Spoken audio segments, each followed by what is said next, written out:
আল্লাহ রাসূল সাল্লাল্লাহু আলাইহি ওয়াসাল্লাম একদা এক সময় একজন ব্যক্তির জানাজা পড়ানোর পর তাকে দাফন করা হবে। তো কবর এখনো প্রস্তুত হয়নি।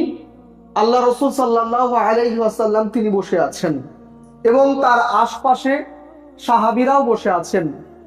আল্লাহ রাসূল কবর প্রস্তুত না হওয়ার কারণে তিনি বসে আছেন, তার দেখা দেখি সাহাবীরাও আশপাশে বসে পড়েছে। সাহাবী যে হাদিসটা বর্ণনা করছেন তিনি বলছেন, আমরা এমন ভাবে আল্লাহ রসুলের আশপাশে বসেছি, যদি আমাদের মাথাতে কোনো পাখি বসতে চায় তো বসতে পারবে। মানে এত নিরাপদ সহকারী চুপচাপ সাহাবারা বসে আছেন। আল্লাহ রসুল তিনি নত হয়ে একটা কাঠি নিয়ে তিনি মাটিতে দাগ দিচ্ছেন। এমন তো অবস্থায় তিনি মাথাকে তুললেন এবং তিনি বললেন, কবরের আযাব সত্য, কবরের আযাব সত্য, কবরের আযাব সত্য। তিনি তিনবার বললেন।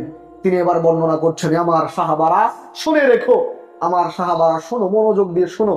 আল্লাহ রাসূল তিনি বলছেন, যখন কোনো ব্যক্তি মারা যাবে, যখন কোনো ব্যক্তি মারা যাবে, ঠিক সেই মুহূর্তে আসমান থেকে একদল ফেরেশতা চলে আসে। মারা যাবে, মারা যাওয়ার আগেই মৃত্যুর একেবারে মৃত্যুর মুহূর্তে আসমান থেকে একদল ফেরেশতা আসে। যদি ওই মৃত ব্যক্তি যে মারা যাচ্ছে সে যদি মুমিন হয় তার ফেরেশতা আলাদা, যদি কাফের হয় তার ফেরেশতা আলাদা। যদি মুমিন হয় ব্যক্তিটা মুমিন, তাহলে জান্নাতি লেবাস, জান্নাতি সুগন্ধি, জান্নাতি পোশাক নিয়ে তারা আসে একদল ফেরেশতা।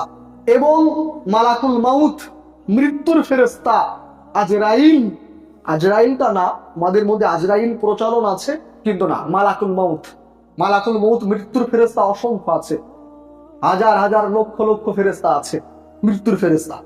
তো মৃত্যুর ফেরেশতা ওই মুমিন ব্যক্তিকে এসে বলে, হে পবিত্র আত্মা, পবিত্র রূহ, তুমি শরীর থেকে বাহির হয়ে এসো। তখন শরীর থেকে ওই আত্মা রূহ শরীর থেকে বাহির হয়ে আসে। কেমন বাহির হয়ে আসে?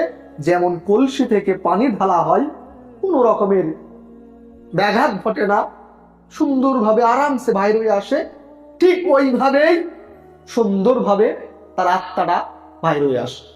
মালাকুল মউত মৃত্যুর ফেরেশতা তার আত্মাটাকে শরীর থেকে বাইর করা সাথে সাথে, বাইর নাই হতে, হাতে নাই নিতে, ওই যে একদল ফেরেশতা জান্নাতি পোশাক, জান্নাতি সুগন্ধি নিয়ে এসেছে, ওই ফেরেশতা ছোঁ মেরে তার হাত থেকে নিয়ে নেয়, মালাকুল মউতের কাছ থেকে আত্মাটার রূহটা নিয়ে নেয়। এবং তারা খুব আনন্দের সাথে তার আত্মাটাকে নিয়ে যেতে থাকে আসমানের দিকে, খুব আনন্দ করতে থাকে তারা। এবং তার আত্মা থেকে সুন্দর সুগন্ধি আত্মা থেকে বাইর হয়। ফেরেশতারা, পৃথিবীতে অসংখ্য ফেরেশতা আছে। কত ফেরেশতা? পৃথিবীতে যতটা কাঁকর না আছে তার থেকেও বেশি ফেরেশতা। পৃথিবীতে যত কাঁকর না আছে, যদি নাকাশিপাড়া থানার কাঁকর যদি এক জায়গায় করা হয় কতটা হবে? অল পৃথিবীতে কতটা কাঁকর আছে, এর থেকেও বেশি ফেরেশতা। তো ফেরেশতারা যখন ওই আত্মাকে নিয়ে যাওয়া হয়, রূহকে, আসমানের দরজাতে অসংখ্য ফেরেশতারা ভিড় জমায়, কে ওই আত্মাটা, এত সুগন্ধি আসছে, কার ওই আত্মাটা? তখন ওই ফেরেশতারা বলতে থাকে যে অমুকের আত্মা, অমুকের সন্তান, অমুক আত্মা। তার আনন্দের সাথে আসমানের দরজাকে খুলে দেওয়া হয়, ফেরেশতারা ভিড় জমায় এবং আসমানের দরজাকে খুলে দেওয়া হয়। প্রথম আসমান, দ্বিতীয় আসমান, তৃতীয় আসমান, এইভাবেই প্রথম আসমান, দ্বিতীয় আসমান, সপ্তম আসমান পর্যন্ত তার আত্মাকে ফেরেশতারা সুন্দর আনন্দের সাথে, খুশি মনে আনন্দ করতে করতে, উৎসব করতে করতে তার আত্মাকে নিয়ে যায়। এবং সপ্তম আসমানে যাওয়ার পর আল্লাহ সুবহানাহু ওয়া তাআলা তিনি বলেন, এবং তার আত্মাকে ইল্লিনে নিয়ে যাওয়া হয়। আত্মা বিষয় রূহ, আত্মা আর রূহ এটা একটা বিশাল গুরুত্বপূর্ণ এবং বিশাল একটা ভাইটাল বিষয়। রূহ আত্মা আলোচনা করতে গেলে একটা বিরাট আলোচনা হবে। আত্মা রূহ কি, রূহ আর আত্মা কি? এটা মানুষ, আপনি ওজন করবেন, আমার যদি ওজন এখন 60 কেজি হয়, আমি যখন মারা যাব 400 গ্রাম ওজন কমে যাবে। এটা বৈজ্ঞানিক পরীক্ষা করে দেখেছে। শরীর থেকে মানুষ মারা যাওয়ার সঙ্গে সঙ্গে তার 400 গ্রাম ওজন কমে যায়। তো আত্মা রূহ, জীবিত ব্যক্তি মৃত ব্যক্তি একই, রূহ আত্মা কি এটা? তাই শরীর থেকে বাইর হওয়ার সঙ্গে সঙ্গে শরীর পচে যাচ্ছে।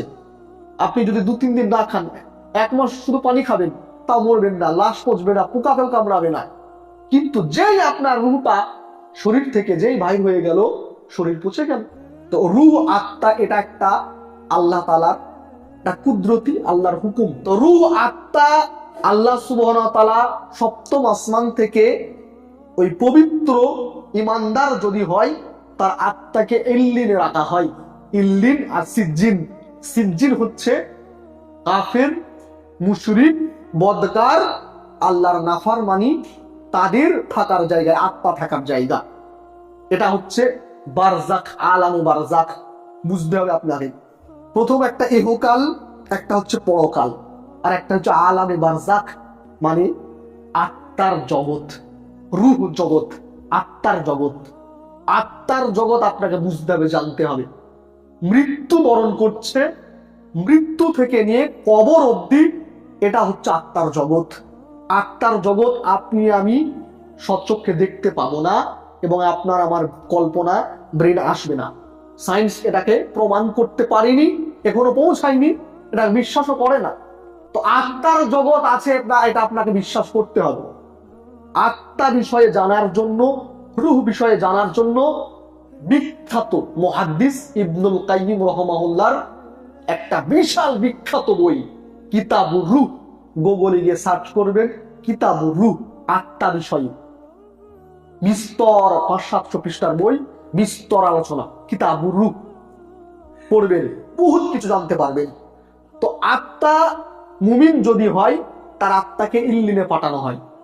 এবার আল্লাহ রাসূল তিনি বলছেন, যদি ওই ব্যক্তি কাফের হয়, মারা যাচ্ছে, ওই ব্যক্তি যদি কাফের হয়, তার কাছে এক ধরনের ফেরেশতা আসে এবং তারা জাহান্নামের পোশাক নিয়ে আসে। জাহান্নামী দুর্গন্ধ, চট জাতীয় এবং আগুন জাতীয় দুর্গন্ধ কষ্টদায়ক পোশাক তারা নিয়ে আসে। মালাকুল মউত বলে, খবিশ আত্মা, দুষ্কর আত্মা, আল্লাহর নাফরমানি আত্মা, শরীর থেকে বাইর হয়ে এসো।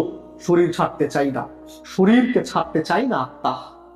তখন মালাকুল মউত টেনে তার আত্মাকে শরীর থেকে বাইর করে। আপনার পায়ে যখন একটা কাঁটা ঢুকে, সে কাঁটাটা বাইর করতে কেমন লাগে? তো আত্মা বাইর হতে চাইবে না, তার শরীর থেকে আত্মাকে টেনে বাইর করবে। ওই ফেরেশতা যারা বসে আছে, আত্মারা সঙ্গে সঙ্গে নিয়ে নেবে কাছ থেকে, এবং জাহান্নামের ওই যে পোশাক নিয়ে এসেছে তাকে জড়িয়ে নেবে, নিতে চাইবে না।